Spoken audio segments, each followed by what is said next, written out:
Good. Welcome to the stage. Thank you. Under the hot lights. So, a lot of these challenges on here, people are talking about platforms. We've heard about people building Snapchat teams. We've heard about people going all in on Facebook instant articles. Your alma mater, The Atlantic, was here talking about that. You've had a little bit of a, wait a second, view on this shift of publishing to platforms. Can you explain your point of view? Sure. Well, first of all, I just want to say I love Digiday. Thank you. That's why I'm here. I think it's a great, great source for the industry. No, I think the rush to the platforms needs to be paused for a second, and people need to consider really what's happening here. And I think one of the less it's not a well-told story because it's not a terribly positive story, but the digital ad model is relatively broken at this point. It's sort of a dysfunctional model that's faced all sorts of different challenges, whether it be programmatic or mobile or the rise of the platforms. And this notion that one would take what is effectively kind of a broken model and run straight forward towards a strategy of outsourcing this broken model to frenemies, competitors who are much, much larger, who have very, very different strategic interests, who are not necessarily not in the business of media, is just a question that one needs to think about. We at Bloomberg are fortunate that we can take our time and be a little bit more tentative and a little bit more cautious in terms of these relationships for two reasons. One, we have an amazing business model as a media company because our core business is selling financial information and data to banks, which is a $10 billion business. And secondly, as a media company, because Bloomberg Media sits within this company, we are a business and financial media company. And so in business and financial content is not the type of content that's most naturally being consumed on the platforms, with the exception of course, LinkedIn.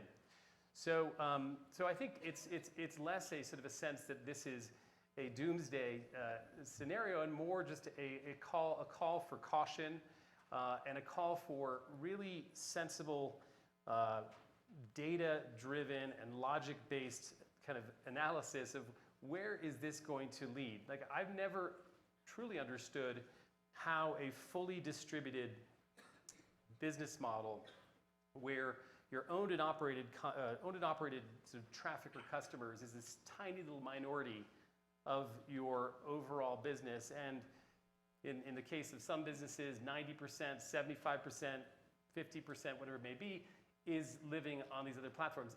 It's an exciting idea conceptually, and it's very exciting, this notion of being able to reach tens of millions of people, hundreds of millions of people, and there's a sort of a rush to that scale.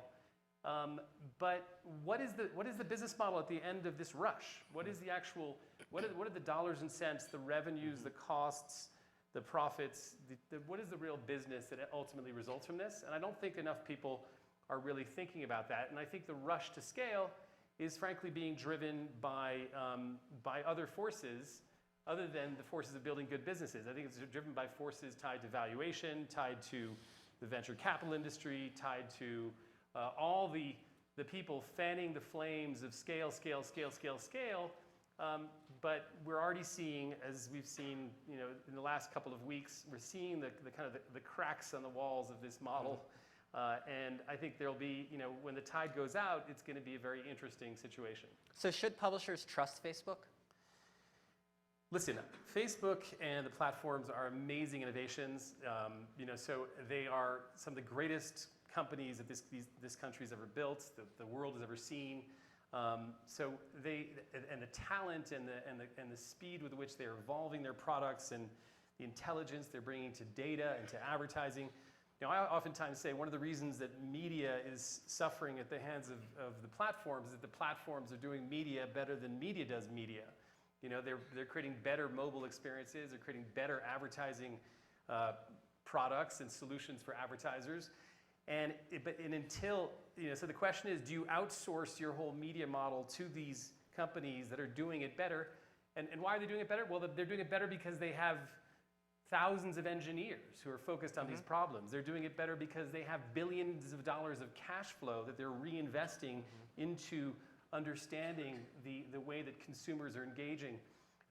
So it's a natural sort of imbalance, but outsourcing to that versus actually trying to think while you're working very closely with platforms, trying to think hard about how can I actually build a business that is not dependent on this third-party set of forces, I think is a critical question that everyone has to ask. And I think it starts with a little bit of a puncturing of this balloon of scale is the answer to value creation.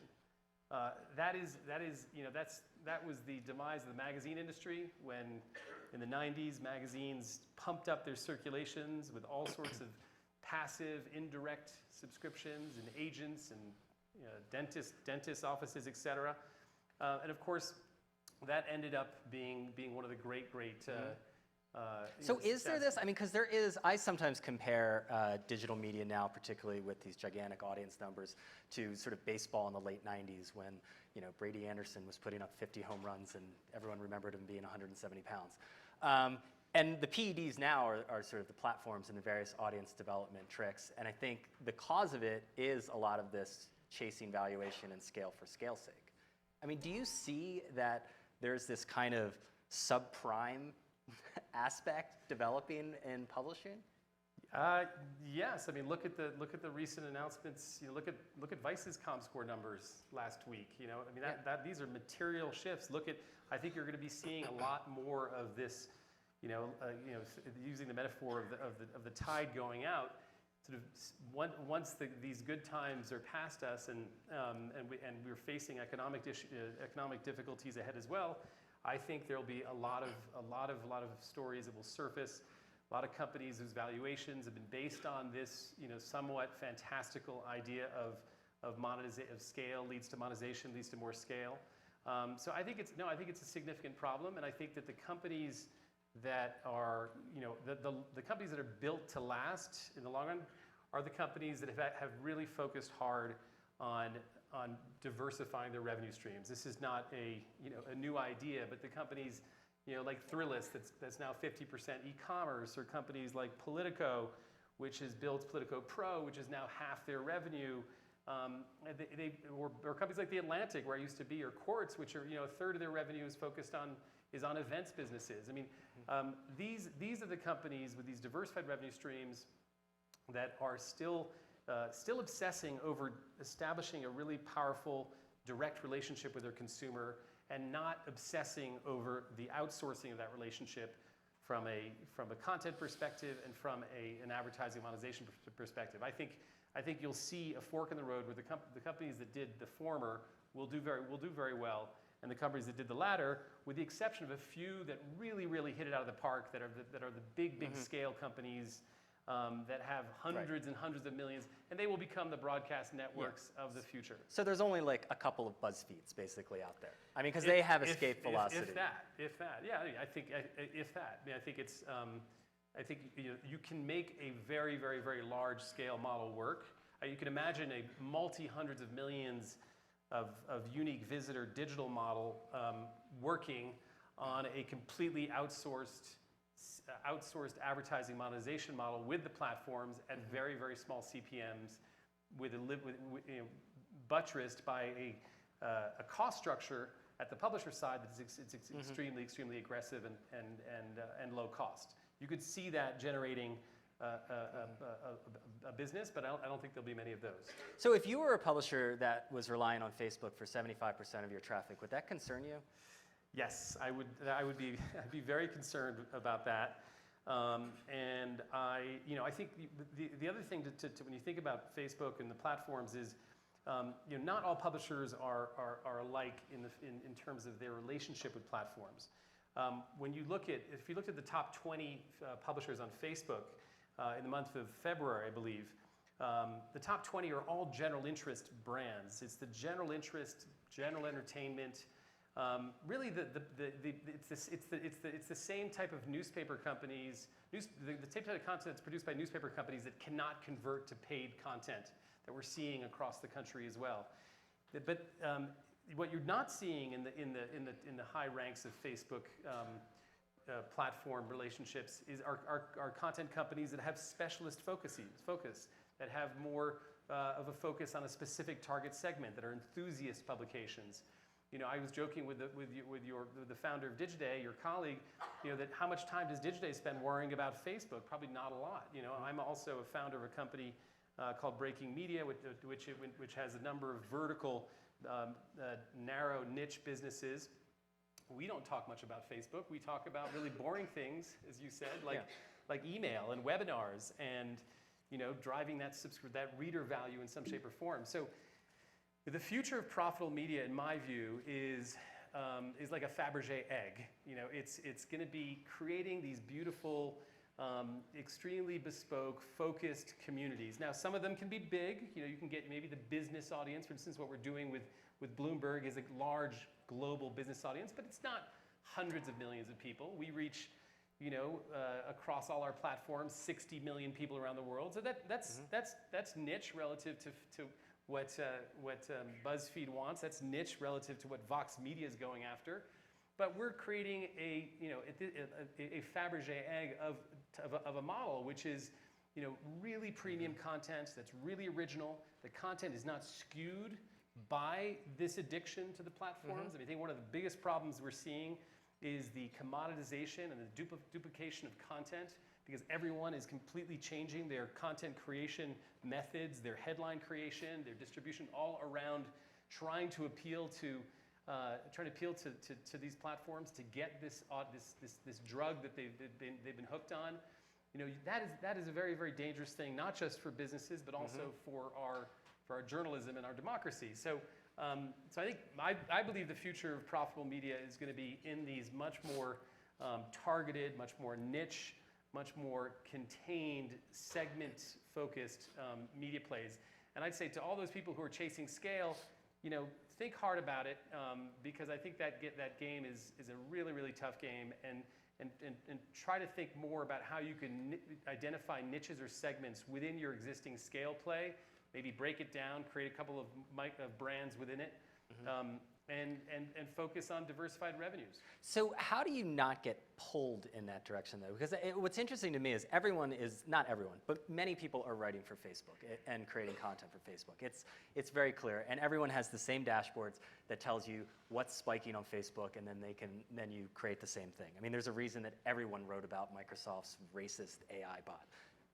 But if you know, there's an interesting piece, I don't know if you saw it, that on that specific Microsoft story, if you did a Google search on that story, there were 70 individual URLs that appeared from distinct media sources with the exact same headline and content effectively. And it was just the perfect example of how the whole content creation process has been skewed and completely manipulated to the point where, you know, what is the differentiation of your product? If you're one of if there's 69 other competitors that are actually covering the story in the exact same way and writing the headline the exact same way, just so they can compete in what is ultimately becoming now a ghetto of duplication and commoditization, how's that helping?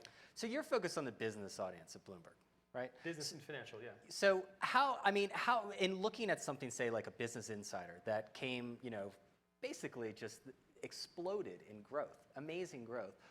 Do you look at them as like a competitor and things that you can learn from that they did tactically, or are you in a totally different game? No, I mean, listen, I think I think first of all, anyone, wherever you sit on the competitive map, you need to take everyone seriously, small, medium, or large. And I think in particular, you need to take seriously any organization in your competitive landscape that's actually gaining traction, gaining audience. So the opposite, I think we're students of that, and have been students of what Henry has done. In fact, we also we're such students that we hired Joe Weisenthal, one of the great forces behind Business Insider, actually to come to Bloomberg to actually lead a lot of our digital efforts. So no, I mean, what I've been doing with our team at Bloomberg over the last 2 years is digitizing the enterprise at scale. And doing that in, I think, the most, the most powerful way is doing that through talent transformation.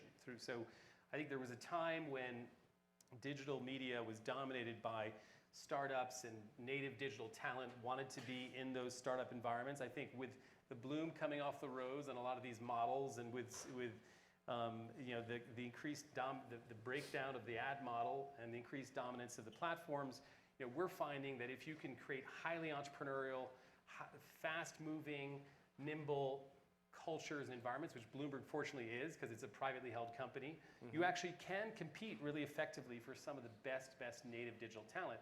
And so what we're doing is is potentially what might be a startup's biggest nightmare, which is a very, very big company with a very, very, very big global brand that reaches 55 million people around the world, that is actually that is operating like a native digital company. And so this has allowed us to actually become number one. I think 2 years ago, we were number 6 or 7 in the world in business digital video. We've now overtaken Yahoo Finance, which is a big scale play globally.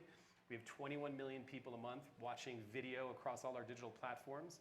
It's become bigger. It's become a bigger audience than our television audience, which is an amazing. So Bloomberg, through the power of this talent transformation, through all this native talent coming to us, and the culture that's attracted them, has been able to really become a digitally led company. Yeah. Is the terminal a blessing and a curse?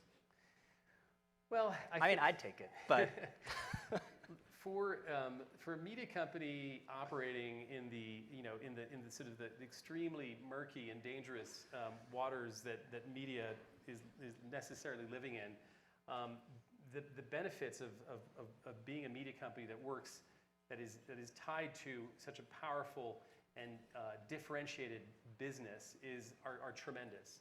And what's really interesting about the media company at Bloomberg, I mean, in fact, when the company was founded in 1981, it was largely a B2B financial and information business.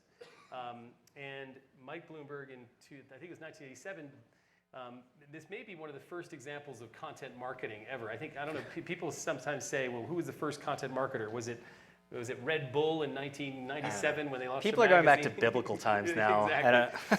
So modern times wise, but Mike Bloomberg and his colleagues bought a radio station in New York in '87 and actually created financial and business radio, really as a way to build the Bloomberg brand, because it was a startup like any startup. They didn't have a brand. They were going up against major competitors, Dow Jones and others, and he created a radio station that actually that effectively built his brand and his target audience, which was Wall Street.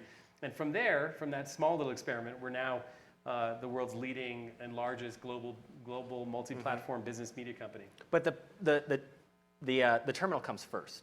I mean, that's the perception is it's all about the terminal, and that the media is just secondary. The media is definitely not the core business at Bloomberg. I mean, we're a small fraction of the company's total revenues. And in fact, but media, interestingly enough, at Bloomberg is not. It's not a horizontally diversified company where like a GE that makes jet engines over here and healthcare imaging over here and financial services here. It's a vertically integrated company, and the media business was designed to actually add tremendous value to the core business, to be a source of branding, to be a source of broader distribution of our content, to be a source of influence, to provide us access to newsmakers, which is an important thing. So, because when we go and interview the CEO of a Fortune 50 company, we can say we reach 55 million people because of our consumer media division. That attracts newsmakers to give us news, which in turn we pass on to our terminal subscribers on a 15-minute delay prior to anyone else. And oftentimes this information is market-moving information that's extremely valuable to our customers. So it's a very, very integrated, vertically integrated, and very powerful model. So I remember there was a report when Mike Bloomberg came back that he asked the question, why do we need a website? I wouldn't validate that report totally. I think Mike Bloomberg is a big supporter of our digital strategies, as is the entire company. It is, our digital presence actually has grown tremendously. It's actually grown more since his return than probably in the last number of years.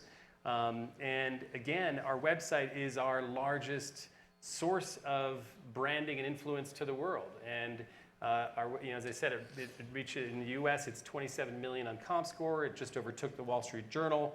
Across Europe and Asia, we have Asian and European websites. We've got local language websites in Japan and other emerging markets which we're working on.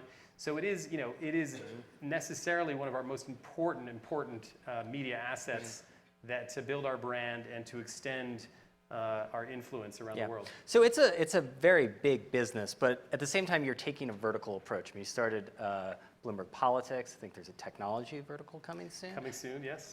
Explain the strategy there. Because, I mean, you're a believer in vertical media, as I am. Well, I think that the view is, and I guess this is somewhat sort of actually evidence that we're doing what we're preaching in a sense, is that the view is if you want to be the leading global business media company and reach business people from their MBA stage all the way through to the C-suite, that it's unlikely that you will be able to engage all of these different segments within that very large group. We think there's maybe between 50 and 100 million qualified target audience for us. But there are segments, there are tribes within these different groups. There's the technology tribe that lives between Silicon Valley and London and Beijing and places across the world. There's the influencer and political tribe which is very, very tied in with business in Washington, D.C.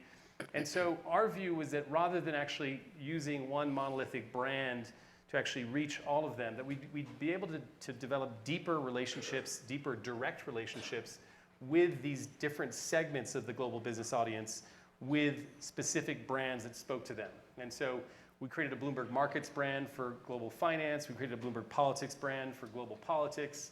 You may have seen Mark Halpert and John Heilman, which are two of our lead political reporters, which we now syndicate their show to MSNBC. Bloomberg Technology is something which we're working on soon. And it's back to our previous points about the platforms and about the future of, I think, of really connected and high engagement media is that there's been this huge fragmentation that's taken place with digital media, and individual communities and segments don't want a one-size-fits-all solution to their content needs. They want targeted information. They increasingly want personalized information. And to do that, we thought it was a much better approach to develop sub-brands that cater to these different audiences. But you also decided not to do some things, like you cut back in some areas. Well, I mean, of course, one is always deciding not to do certain things. I mean, I think one of the benefits of being at Bloomberg is that the ambition sort of runs in the veins of the organization, and so. I think the things that we've stopped doing are the things that are small. There's like sports and stuff that is not core. Yeah, a couple. So we have a very large news operation called Bloomberg News, which has 2,400 journalists around the world. It's amongst the largest journalistic organizations ever.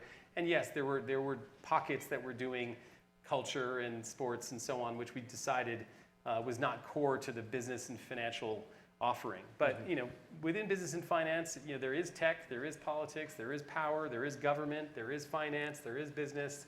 There are all these things. So it's still quite a broad portfolio. So I want to open it up to questions, but I'd be remiss if I didn't ask. What is it like working for Mike Bloomberg, and did you think he was going to run for president? Well, it's been a real thrill to work for Mike Bloomberg. He came back to the company 3 months after I started, and so I oftentimes joke that I had 2 first days at the office.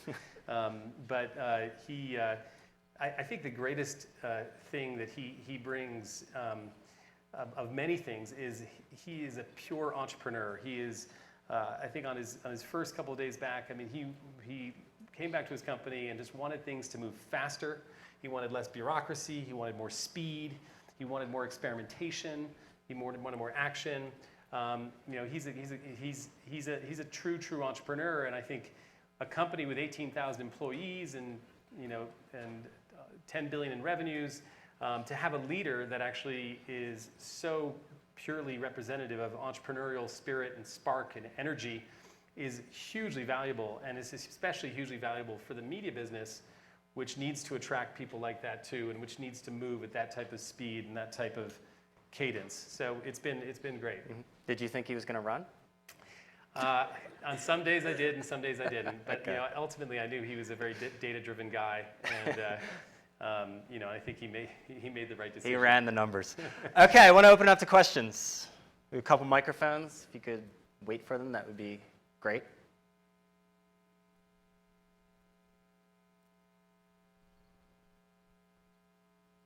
I think Debbie's coming. Thank you, that was great. I know you spoke about your owned and operated business and what you thought about that, but I was also curious what you thought about your programmatic side of your business and where you guys are headed with that and what that kind of landscape looks like. Yeah, so I think we've been a little bit of a fast follower on programmatic. So we've not been as advanced as some of our competitors. That's given us a benefit.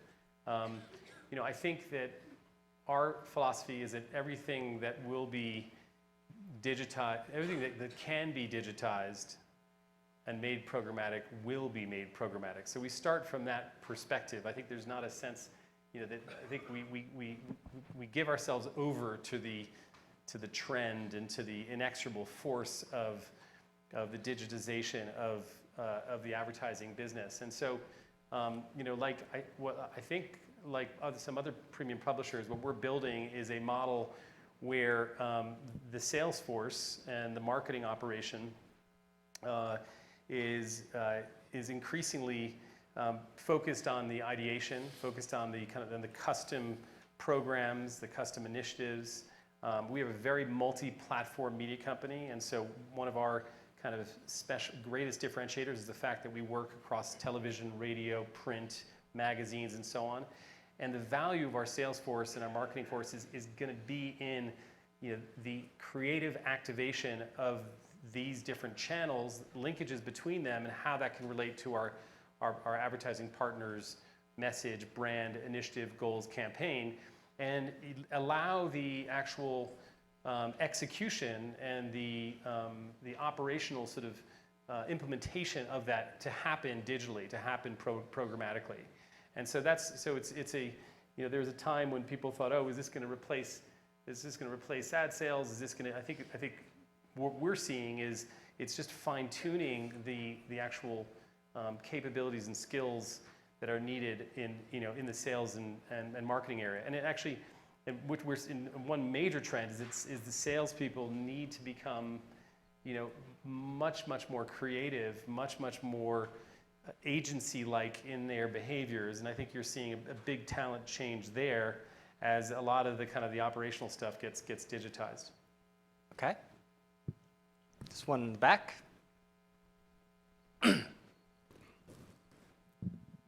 Hi, you mentioned being entrepreneurial and trying things. Can you share anything that you tried that didn't work so that maybe we don't have to go through that same pain?